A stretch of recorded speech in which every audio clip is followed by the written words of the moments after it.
Para eso nos planteamos 4 objetivos, 4 etapas fundamentales. Primero, entender cuáles son las estructuras dominantes de comercialización. Segundo, identificar las modalidades de comercialización más dinámicas. ¿Qué es lo que está surgiendo? ¿Cuál es asociado a las cadenas de valor y demás? ¿Qué es lo nuevo?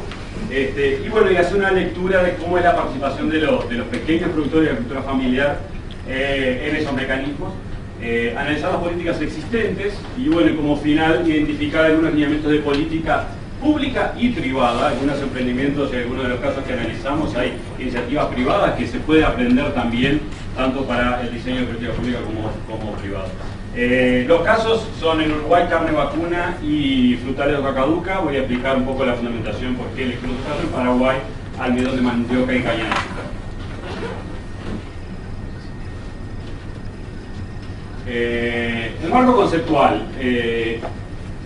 Nos centramos un poco en lo que viene a llamarse la teoría moderna de la firma, inspirada en los trabajos pioneros de Ronald Coase, allá por los 30, pero totalmente ignorada hasta los 70, donde toma cierto cuerpo, cierta influencia a nivel académico, pero no es hasta quizá inicio de los 90 que pasa a ser realmente implementada en estudios en distintas partes del mundo. En los 90, bueno, surge que premio Nobel Douglas North, premio Nobel Ronald Coase. Ahí, bueno, parece que se entra a mirar a estos enfoques como promisorios o para entender nuevas preguntas, sobre todo traer nuevas preguntas a la discusión. Y bueno, recientemente con Oliver Williamson y Elinor Ostrom mirando los aspectos de gobernanza específicamente.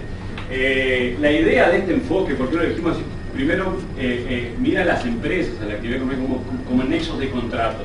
Con eso se trae los aspectos de organizacionales, de coordinación, dentro de la firma y entre firmas al centro de análisis. Eso es el foco de análisis, que ha sido de alguna forma la caja negra en los enfoques más tradicionales, donde quizás se ve a la empresa como una función de producción y demás, pero no se sabe bien cómo pasan las cosas. Los contratos entre agentes son un factor estratégico en el entendimiento de la vida económica empresarial, un factor estratégico de sobrevivencia, de adaptación, no solamente. Entonces, esto no quiere decir que los aspectos tecnológicos duros no existen o no son relevantes, pero simplemente traer los aspectos organizacionales como a veces determinantes de que algunas empresas o grupos de empresas sobrevivan, se adapten o desaparezcan, que es la preocupación. En el caso de las cadenas agroindustriales, tradicionalmente son cadenas que relacionan productores, procesadores. Este enfoque parece que calza perfectamente para entender algunos de los dilemas de coordinación de los sistemas agroindustriales. El problema de coordinar, sobre todo los obstáculos que impiden en definitiva la especialización y los beneficios de la especialización, y ahí no podemos ir a los pioneros de la economía, Adam Smith y demás, pero la idea es que si no existen los mecanismos de coordinación adecuados, quizás dos partes no se encuentran y no se aprovechan o no se explotan los beneficios que puede dar cierta especialización. El problema contra el cual entonces es, por un lado, hay oportunidades, en el caso de generar valor, agregado de valor, mejores precios, pero eso demanda inversiones y ahí nos encontramos con un problema contractual muy grande de incentivos de cómo proteger esas inversiones, y si eso no está claro, ex ante no se realizan las inversiones, no se explotan esas oportunidades. Ejemplos, un poco, estos enfoques tienen un nexo muy interesante entre, por un lado, lo que pasa a nivel micro de las empresas, pero sobre todo la interacción con el ambiente institucional. Entonces, cambios en el ambiente institucional que pueden venir simplemente por cambios en la tasa de cambio, cambios en la política monetaria, o cambios en las exigencias sanitarias que son totalmente exógenas a un país. Eso, de alguna forma, reconfigura el tipo de coordinación, el tipo de mecanismo que es necesario para una cadena industrial que de repente fue tradicionalmente muy competitiva en un país y puede dejar de serlo. Otros cambios que van a cambiar el escenario en el cual se realizan las transacciones y por tanto pueden ser los mecanismos de coordinación. Son cambios en la preferencia de los consumidores. En los últimos 20 años los consumidores no son los mismos, los consumidores demandan otras cosas. La capacidad de adaptación es un test muy importante que han tenido todas las empresas en general a nivel agroindustrial y bueno, las empresas familiares en particular. Siguiendo con el marco conceptual, los mecanismos de coordinación, la idea es reducir los costos de transacción entendidos en sentido amplio, no apenas los costos de transporte o comercialización estrictamente, pero sí los costos de cuando una transacción se realiza, el costo de búsqueda de información, de realizar el acuerdo, de proteger el acuerdo para que eso, lo que se acordó se cumpla, y costos ex post de adaptación. Eso forma parte de los costos, de lo que es el concepto de costo de transacciones, es importante tenerlo en cuenta. Y las estructuras de gobernanza o mecanismos, yo me voy a referir como sinónimo, estructura de gobernanza o mecanismo de organización. Estructura de gobernanza es un concepto más amplio, más importante, pero también se pierde un poco el término, pero lo voy a hacer indistintamente. Son el resultado de reducir los costos de transacción. La idea, un poco el enfoque teórico, la premisa es que enfocan en el alineamiento. No existe un mecanismo contractual o mecanismo de coordinación general, único para todos. Va a depender de las características de las transacciones. Entonces las estructuras de gobernanza van a estar alineadas con, bueno, qué características tienen las transacciones, qué características tiene el ambiente institucional. Por lo tanto nos demanda a nosotros como investigadores o como estudiosos entender la parte fina de qué es lo que está pasando. Y las estructuras de gobernanza, ¿cuáles son? A grosso modo, es un continuo. Por un lado tenemos el mercado de spot, que ha sido, bueno, en la teoría económica, el mercado de spot en el sentido donde dos partes se juntan para transaccionar, pero no importa la identidad de las partes, el producto es claramente conocido, no hay problemas de información, no hay costos de transacción.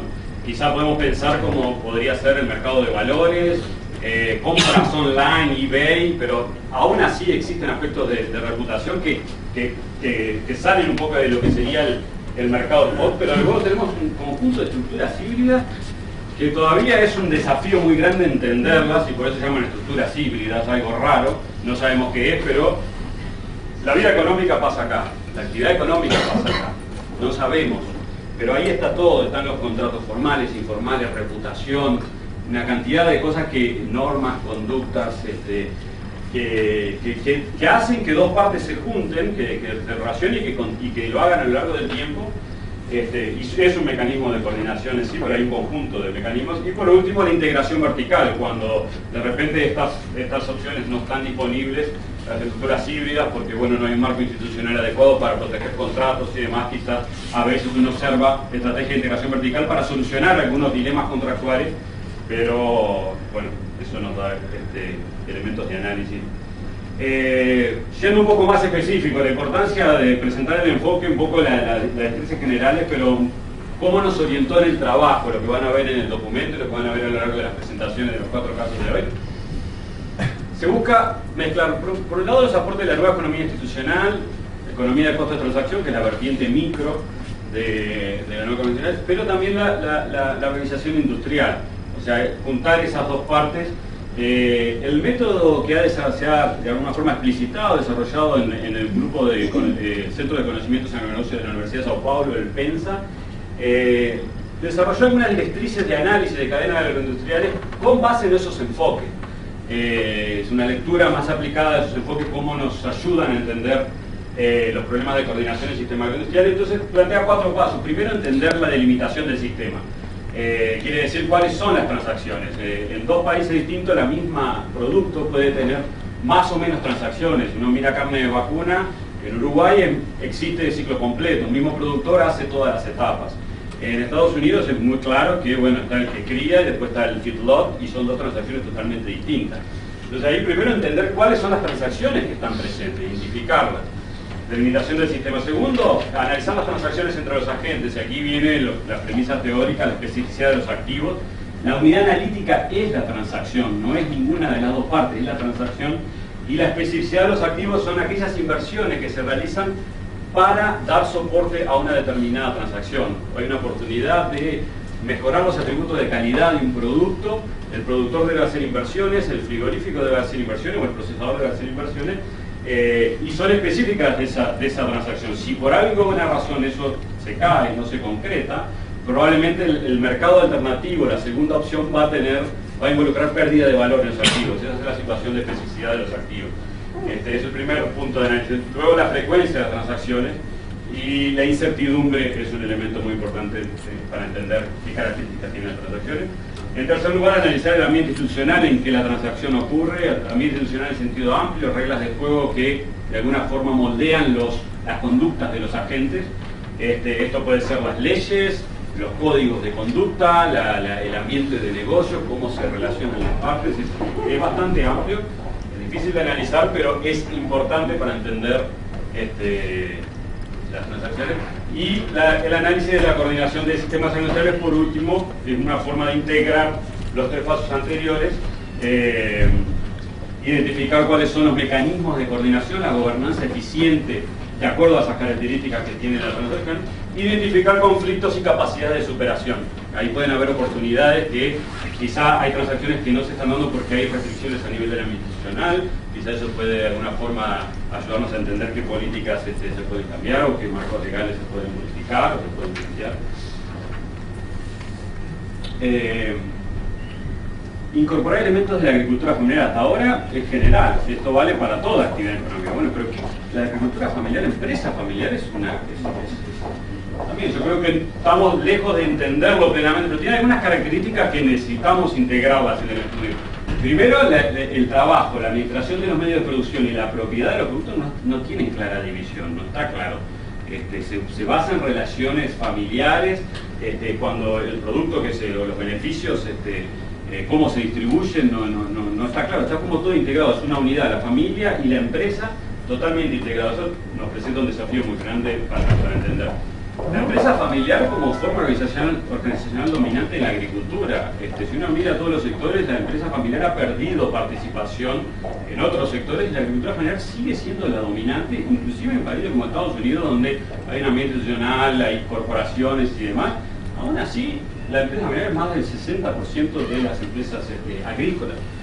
¿Por qué? Bueno, ahí incorporamos algunos elementos de Agnan Lewis, que hicieron un trabajo muy interesante de alguna forma endogenizar aquellas características o atributos particulares de la agricultura, y una de las que complementan el enfoque de los costos de transacción es traer la idea de los problemas de agencia. Y esto está conceptualizado de la siguiente manera. Una de las características principales de la agricultura es el efecto de la naturaleza, ¿verdad? Efectos aleatorios, no predecibles en algunos casos, que se traducen en incertidumbre. Básicamente, un productor, el resultado de la productividad que tiene en un año dado, no es claro distinguirlo cuánto responde a los esfuerzos, cómo hizo las cosas, a factores aleatorios que están por fuera de su dominio. Eso presenta restricciones muy importantes a la hora de contratar mano de obra. ¿Por qué? Porque, bueno, es muy difícil, al observar el productor, bueno, te pago de acuerdo a... y se incorporan costos de monitoramiento muy grandes que de alguna forma limitan el tamaño de la empresa, y por eso quizás es una de las explicaciones en aquellas actividades agrícolas que están más expuestas a efectos aleatorios del clima, de la naturaleza. La empresa familiar tiene ventajas comparativas, es más eficiente al coordinar los esfuerzos de mano de obra, de trabajo, que una empresa, que una modalidad más empresarial. Lo otro que incorporan es importante las fuerzas biológicas, aquello del lag biológico de la agricultura, la estacionalidad, que eso de alguna forma se traduce en limitantes o límites para la especialización. ¿Por qué? Porque si uno no puede especializarse en una actividad porque tiene a lo largo de un ciclo productivo una misma persona debe hacer varias actividades agrícolas, bueno, no se puede especializar, no se puede. Bueno, yo me dedico a hacer la parte de cría específicamente o aquellas tareas específicas, y con eso se aprovechan los aspectos de especialización. Cuando tenemos estacionalidad y demás, eso es una limitante muy grande de la especialización, y por eso las empresas familiares tienen ventajas, son más eficientes al realizar en este contexto. Por otro lado, el proceso de especialización involucra el intercambio, involucra los mercados. Ahora que uno se especializa, se reducen las opciones de venta muchas veces, sobre todo si se pasa a segmentos de mayor calidad y demás. Y eso trae dilemas de comercialización muy importantes, y ese ha sido quizá un elemento de conflicto muy grande para las empresas familiares, la decisión de me especializo versus tengo las habilidades para comercializar los productos más especializados cuando pierdo la diversificación. Entonces la idea central es analizar la importancia para la inclusión de los pequeños productores en las cadenas de valor modernas, el énfasis en los mecanismos de coordinación y las dificultades para inserción al mercado. Pero hemos convencido que este enfoque de alguna forma nos ayuda a entender estas preguntas que nos planteamos. Y los casos analizados de los 4 van a seguir este esquema, un poco de limitar las transacciones, entender cuáles son las transacciones para esa cadena en particular, El analizar el ambiente institucional y organizacional, analizar las transacciones en detalle entre productores y procesadores y hacer una lectura específica de cómo es la inserción de los pequeños productores o la agricultura familiar en esas transacciones y a partir de ese análisis derivar algunas recomendaciones.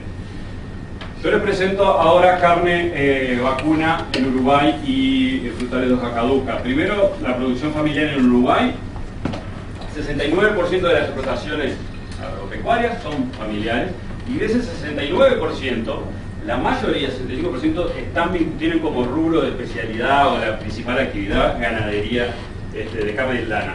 De aquí se sustenta, se fundamenta por qué carne vacuna. Uruguay es una cadena predominante, 65% del valor bruto de producción, 20% de exportación, es una cadena muy relevante, pero a su vez para la agricultura familiar es extremadamente relevante y por tanto es uno de los casos elegidos. Aclarar que trabajamos con la definición de agricultura familiar alineada con la definición de la FAO, la que usa también el Ministerio de Ganadería de Uruguay, que mira, bueno, la agricultura familiar se define como un desarrollo de un proceso cuya actividad o fuente de ingreso principal es el predio, esa es la agricultura, y en las cuales el componente de mano de obra familiar es predominante, es superior a la mano de obra asalariada.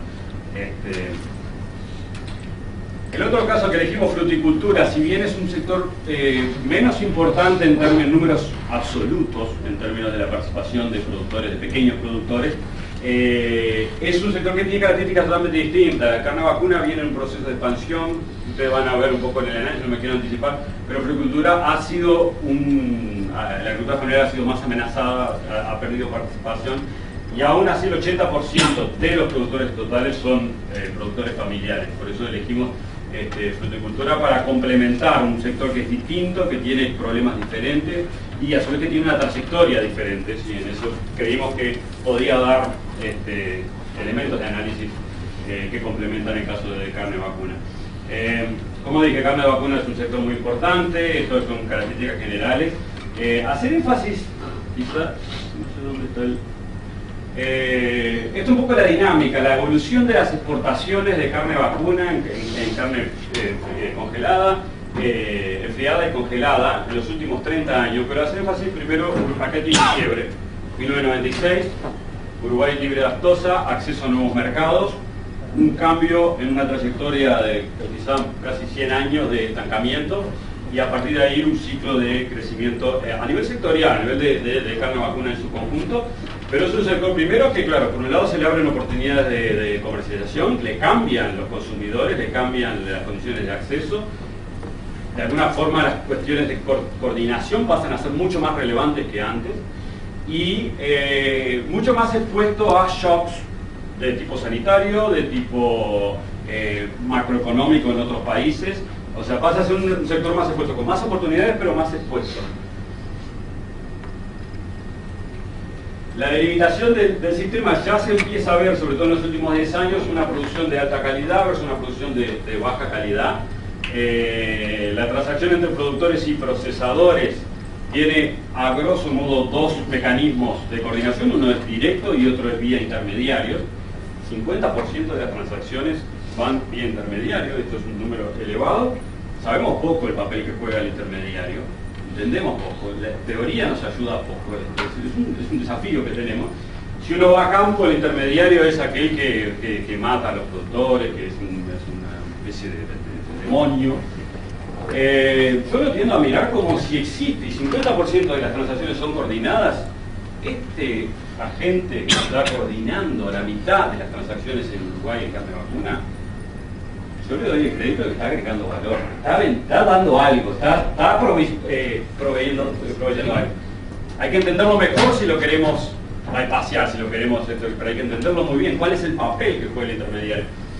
Y luego el directo es el productor y el procesador negociando la venta directamente, y dentro de él, bueno, aparecen otras formas contractuales como contratos formales, acuerdos de comercialización, yo voy a presentar algunos, reputación y demás, que han aumentado en los últimos 10 años.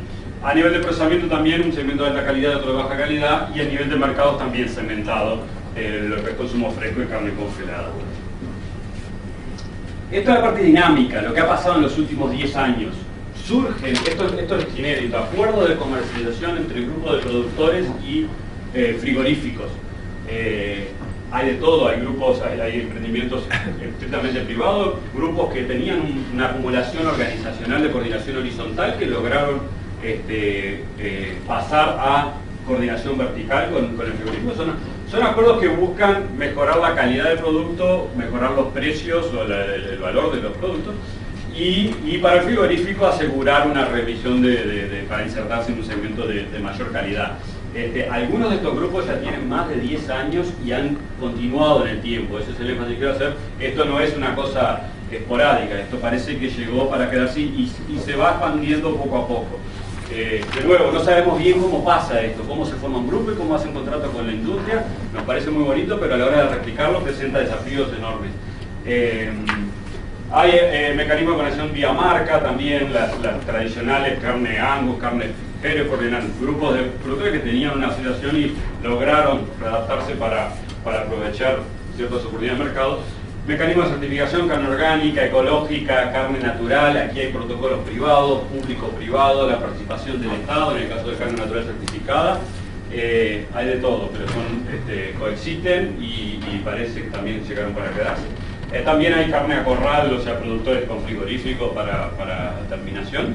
Y también hay experiencia de integración vertical. Hubo un caso muy interesante en Uruguay de una cooperativa de productores que hizo un frigorífico, compró un frigorífico y durante años fue el principal exportador de Uruguay.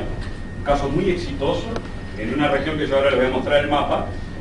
Ahora pasó a manos privadas, nuestros amigos brasileños han llegado con buenos capitales y bueno, han hecho una oferta muy atractiva, pero sigue el relacionamiento con los productores se mantiene, aunque pasó a manos privadas y los productores no forman parte de la dirección, sigue siendo, y ahora más recientemente engorde a corral de los frigoríficos se integran verticalmente hacia atrás, eso también se observa. Hacer énfasis en uno de los casos que es este frigorífico que es una cooperativa en Toul, que se llama Plan Pastura Suplementación, surge en el 2004, se mantiene. Y lo voy a describir en más detalle, pero la idea es darle a los productores financiamiento para mejorar las pasturas, la suplementación, mejorar la productividad y el pago es a nivel de comercialización, o sea que se solucionan dos talones de Aquiles para el financiamiento y la cuestión de comercialización. Esto ha sido muy exitoso. 50% de los productores que participan de este plan son pequeños, en Uruguay es menos de 500 hectáreas, es considerado un pequeño productor de acuerdo y está alineado con la definición que mencioné anteriormente. La inserción del productor familiar en el caso de carne vacuna, los pequeños productores. Aquí hicimos una comparación pequeña versus grande, fue un análisis exploratorio, pero con algún pequeño análisis estadístico, pero podemos decir con seguridad recurren con mayor frecuencia a consignatarios, 58% versus 48%, y esa diferencia es estadísticamente significativa, es diferente. O sea que el pequeño productor se relaciona vía consignatarios con el frigorífico, vía intermediario, concentran sus ventas en un número menor de frigoríficos y en un radio menor, medido en kilómetros lineares, 136 kilómetros versus 163. Comercializan ganado en promedio de menor calidad y valor, en caso de carne se mide mucho por la edad, por el momento en que llega el ganado a faena. Se puede decir que hay cierto rezago en la inserción de pequeños productores en términos de calidad y condiciones de comercialización. El rezago es esperable, ¿no? O sea, hay cuestiones de escala que explican parte de esto, pero hay otras cuestiones organizacionales que explican y un poco nosotros fuimos un paso más a entender cuánto de este diagnóstico es por cuestiones de comercialización, de acceso a mercados y demás, y cuánto es simplemente, bueno, la escala que impide que el rezago va a ser natural por un tema de escala. La inserción de pequeños productores, bueno, el tema de tecnología, los desafíos de tecnología, desarrollo de habilidades, acceso a mecanismos de coordinación.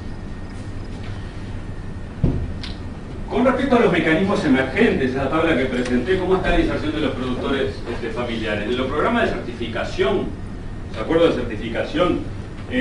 Las entrevistas de campo, un poco constatando lo que está ocurriendo, las exigencias afectan a ambos, chicos y grandes. parecería que la escala no presenta un obstáculo relevante. Parece que hay cuestiones más actitudinales que explican la participación de los pequeños productores, más que la cuestión de escala en sí. De hecho, un porcentaje elevado de los productores que participan en los programas de certificación son pequeños. Con respecto a los acuerdos de comercialización, eso más con un enfoque en mejorar la calidad, con base en una grilla de calidad, con premios y castigos, la importancia de conformar lotes homogéneos. Aquí hay mayores desafíos para los pequeños productores. Aquí la escala pasa a ser más relevante, se ven menos pequeños productores o casi ningún pequeño productor en este tipo de modalidad.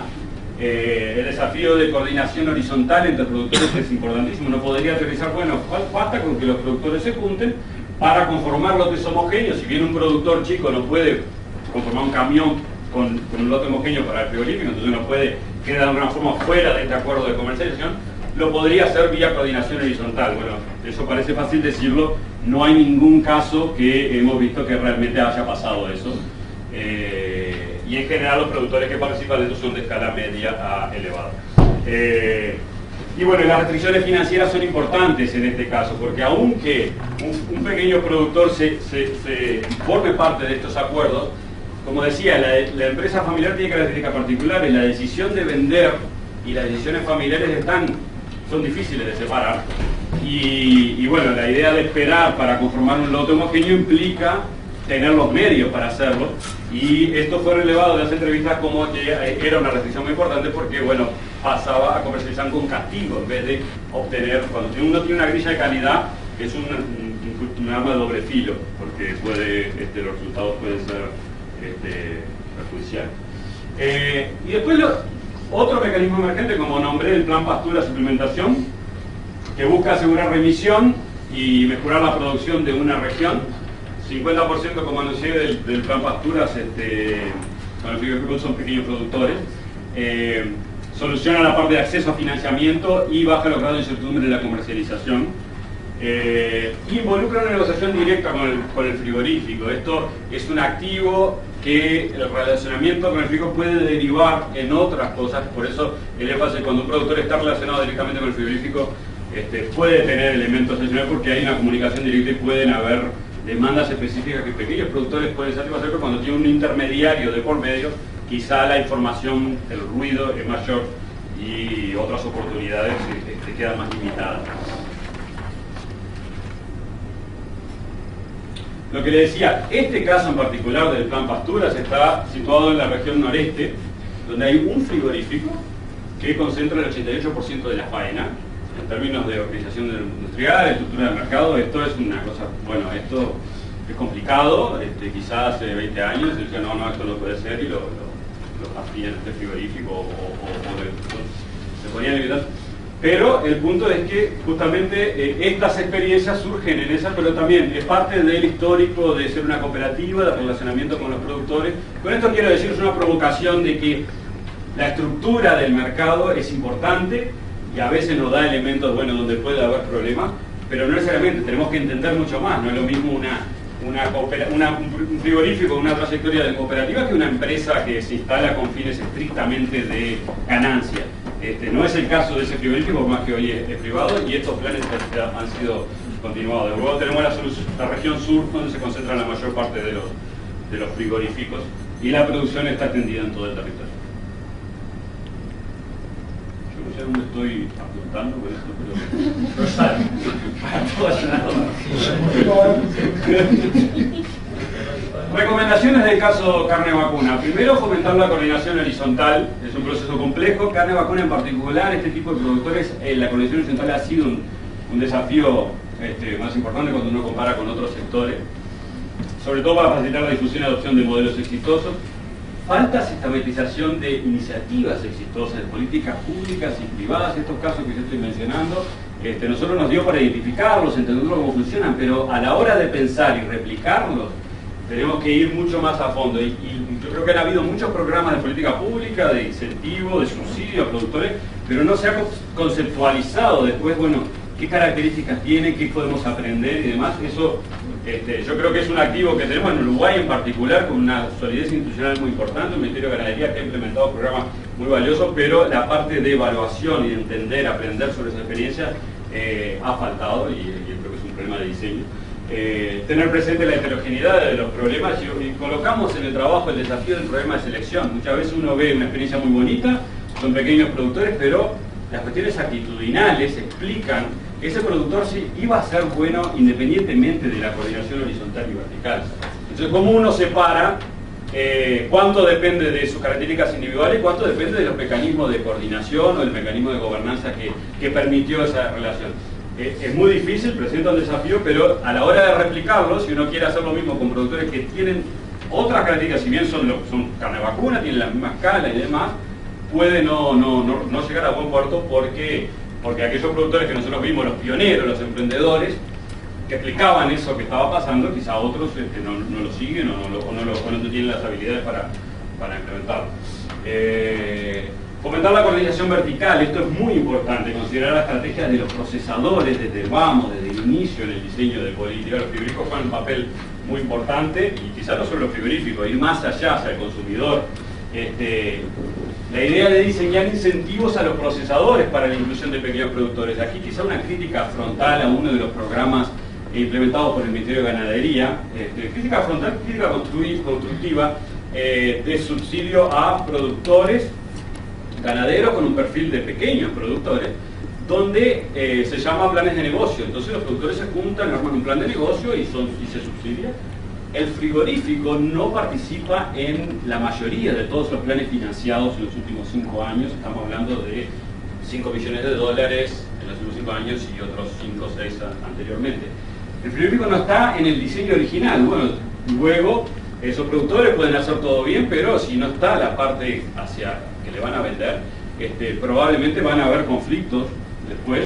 Y de nuevo, la teoría nos explica de que para proteger las inversiones que se realizan, la modalidad, la estructura de gobernanza es muy importante, porque si no pueden haber acciones oportunistas. Una vez que esos productores lograron mejorar su productividad en una región, luego el frigorífico, bueno, sí, vendeme a mí o mandalo a 600 kilómetros más lejos. Pero si desde el vamos se integra el frigorífico, yo creo que van a ser experiencias mucho más exitosas. Esto se va a repetir en el caso de frutales. Programas que mitigan problemas de comercialización y financiamiento, políticas de crédito que promueven la articulación entre pequeños productores y procesadores, haciendo énfasis en las cuestiones de financiamiento. El caso ese que presenté, que es exitoso, merece ser mirado con más detalle, pero parece ser promisorio para ser replicado, porque soluciona 2 elementos muy importantes de restricción de productores familiares. ¿Cómo estoy de tiempo, Katia? 5 minutos más. Caso de frutales Vacaduca, escasa industrialización. Esta es una cadena totalmente distinta a carne vacuna. Principal mercado interno, no lo dije, pero carne vacuna Uruguay exporta 70% de la producción, o sea que está totalmente orientado hacia afuera. Pequeños productores, bueno, son importantes en esta cadena, con el 83% de las explotaciones tienen 80% de la mano de obra familiar. Y bueno, es un rubro que los problemas de acceso al mercado, es un poco la delimitación del sistema. Voy a hacer énfasis en la parte del mercado interno, porque es la principal, el 81% de la producción va para el mercado interno. Exportación no solamente es marginal, sino que está asociado a productores grandes, y los productores grandes están teniendo dificultades, o sea que parece menos promisorio para los pequeños productores. Los distribuidores, mercado interno, mercado mayorista, mercado modelo, principal centro comercial. Participan productores grandes intermediarios, primer diagnóstico de rezago. Los supermercados, una segunda vía, en Uruguay no es dominante, pero va creciendo y parece muy dinámico, donde hay cadena de oportunidad de agregado de valor y demás. Tienen altos estándares de calidad y completan productores grandes y intermediarios. Luego las ferias y la venta directa al consumidor, aquí productores pequeños participan más. También se ve el mecanismo directo y vía intermediario, el intermediario siendo muy importante, especialmente con la relación con los pequeños productores.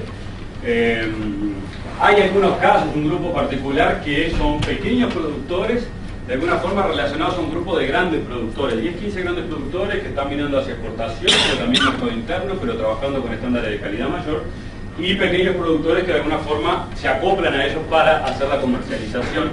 Esto está basado, es extremadamente complejo en tener no hay contratos formales, pero sí es una relación contractual que se mantiene, que ha perdurado, parece ser bastante exitoso y parece ser un canal de inserción de los pequeños productores, que la alternativa es ir vía intermediario para el mercado mayorista de Montevideo. La delimitación del sistema agroindustrial del mercado interno, que es el principal destino, también hay venta directa, principalmente mayores y productores grandes e intermediarios. Y quizá pasar ya a la parte de los pequeños productores, cómo están en este contexto, cómo están en esta cadena y la inserción de los pequeños productores. En los últimos 10 años tenemos datos. Uruguay tiene la ventaja de tener datos generados por el Ministerio de Ganadería o de la estructura estatal, que son muy valiosos, en mi opinión, escasamente explotados. Hay mucho valor ahí que no ha sido analizado por parte muchas veces de los propios funcionarios del Ministerio, pero hay datos. En el caso de carne vacuna, trabajamos con datos de población, o sea, de todos los productores, no es ni siquiera una muestra. En el caso de frutales de Rocaduca trabajamos con una encuesta anual, pero tenemos la posibilidad de tener 10 años. Claramente las cuestiones organizacionales y de coordinación no forman parte de ese reglamento, hay que hacer un esfuerzo muy grande de conectarlos, pero existen datos robustos.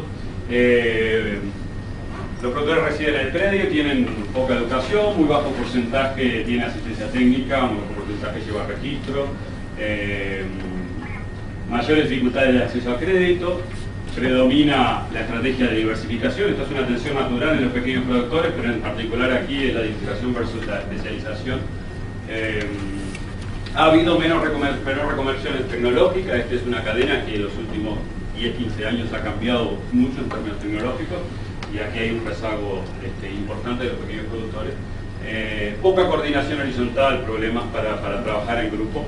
Y en el periodo de los últimos 10 años, de alguna forma, la participación en el número de predios ha disminuido, en el caso de los pequeños productores. Pequeños productores frutales de Rocaduca son productores con menos de 5.000 plantas, que también se asocia o se correlaciona con la definición que trabajamos actualmente. La producción también, la participación en la producción ha disminuido, o sea que hay un claro diagnóstico de rezago en producción, en tecnología y en aspectos de comercialización. ¿Cómo está la realización de los pequeños productores? Primero, el pequeño productor vende casi exclusivamente al mercado interno, y lo hace vía intermediario o venta directa en feria. Resulta muy restrictivo, muy costoso llegar al mercado mayorista.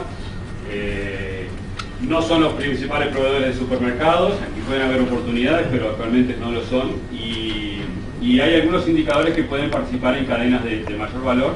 Hay experiencias que se pueden catalogar como exitosas de producción integrada y orgánico, dos protocolos distintos de producción ambientalmente responsable, que si bien existe la acumulación, se ha mantenido, permiten la coordinación entre horizontal. La parte de comercialización, sobre todo hacia adelante, ha sido el talón de Aquiles. De nuevo, por un tema de diseño, no necesariamente, ya de diseño no fue contemplada la importancia de la comercialización final y por tanto han tenido problemas últimamente. Bueno, poca asociatividad, ya lo dije, y hay indicadores que reciben menores precios. Un poco las recomendaciones para frutales de Rocaduca en Uruguay.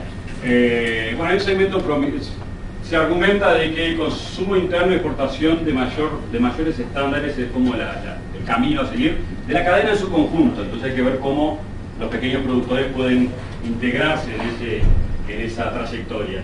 El desafío para los pequeños productores es trabajar sobre la calidad y el volumen, incentivar la participación de cadenas de mayor valor como la producción orgánica, rescatar experiencia de producción orgánica y continuar certificación, pero de nuevo la importancia es la relación con el consumidor final o el distribuidor final, que ha sido la pata suelta, la pata no incluida desde el inicio, y es la que ahora presenta un mayor desafío.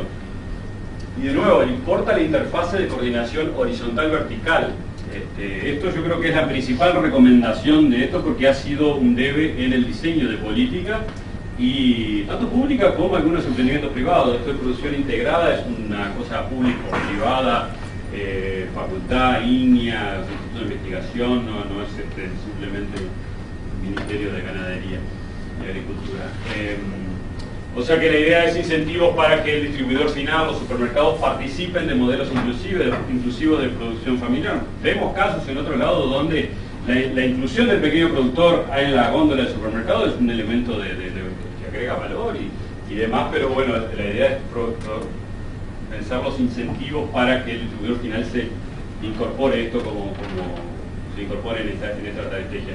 El papel del intermediario, de nuevo, entenderlo bien para fortalecer la relación vertical a la hora de, si se quiere, eliminarlo o fortalecerlo. Entender la parte fina de qué es lo que está pasando. Y las estructuras de gobernanza, ¿cuáles son? A grosso modo, es un continuo. Por un lado tenemos el mercado de spot, que ha sido, bueno, en la teoría económica, el mercado de spot en el sentido donde dos partes se juntan para transaccionar, pero no importa la identidad de las partes, el producto es claramente conocido, no hay problemas de información, no hay costos de transacción. Quizá podemos pensar como podría ser el mercado de valores, compras online, eBay, pero aún así existen aspectos de reputación que salen un poco de lo que sería el mercado spot, pero luego tenemos un conjunto de estructuras híbridas que todavía es un desafío muy grande entenderlas, y por eso se llaman estructuras híbridas, algo raro, no sabemos qué es, pero la vida económica pasa acá, la actividad económica pasa acá.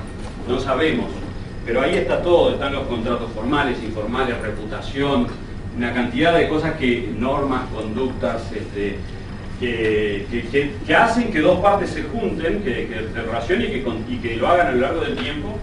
Y es un mecanismo de coordinación en sí, pero hay un conjunto de mecanismos. Y por último, la integración vertical, cuando de repente estas opciones no están disponibles, las estructuras híbridas, porque bueno, no hay un marco institucional adecuado para proteger contratos y demás. Quizás a veces uno observa estrategias de integración vertical para solucionar algunos dilemas contractuales, pero bueno, eso nos da elementos de análisis.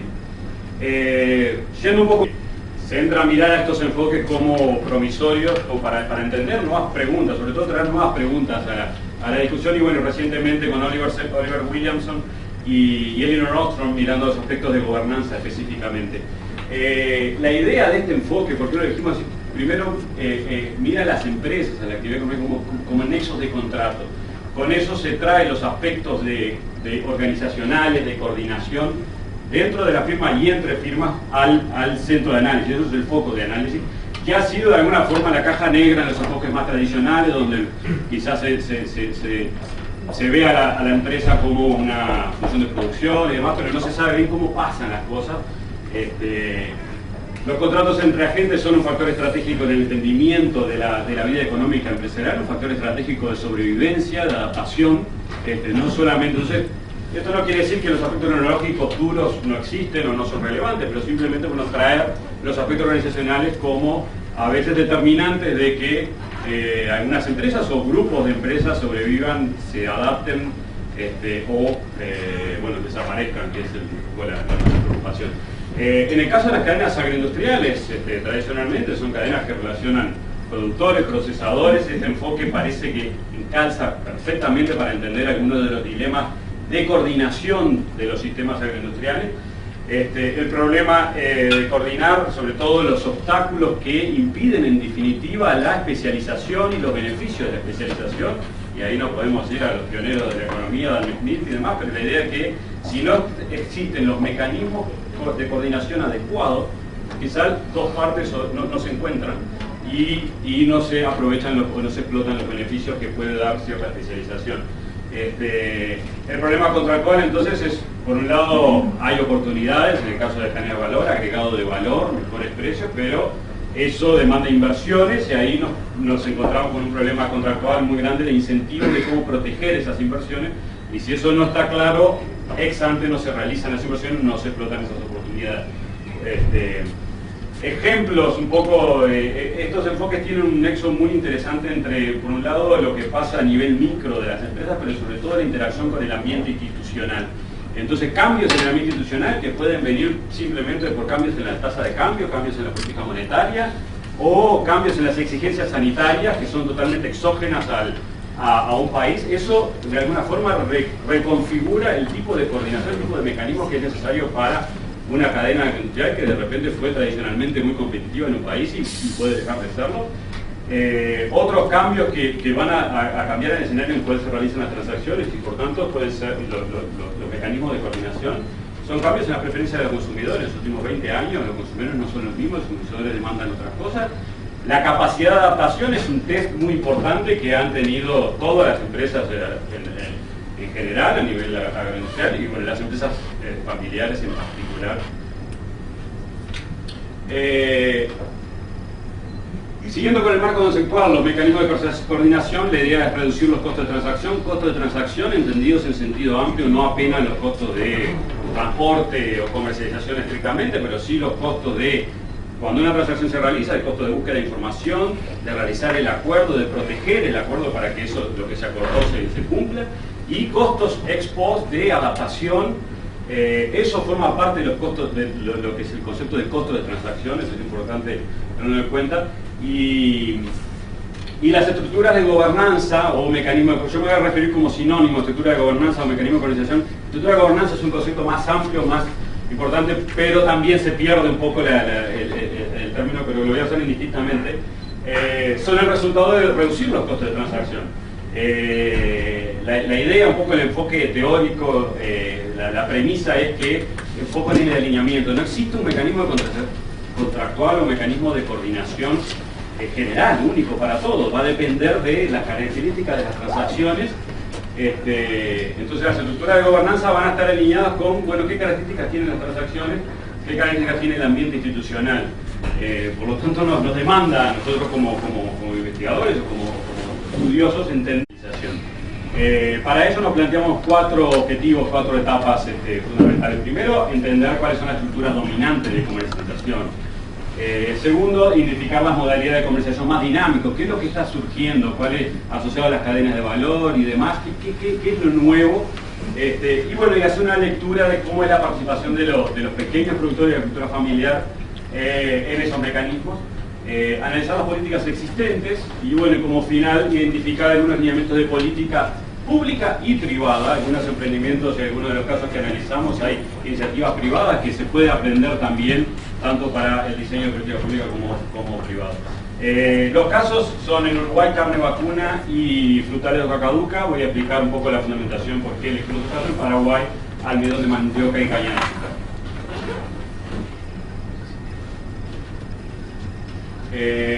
El marco conceptual. Nos centramos un poco en lo que viene a llamarse la teoría moderna de la firma, inspirada en los trabajos pioneros de Ronald Coase, allá por los 30, pero totalmente ignorada hasta los 70, donde toma cierto cuerpo, cierta influencia a nivel académico, pero no es hasta quizá inicio de los 90 que pasa a ser realmente implementada en estudios en distintas partes del mundo. En los 90, bueno, surge que premio Nobel Douglas North, premio Nobel Ronald Coase, ahí bueno, parece que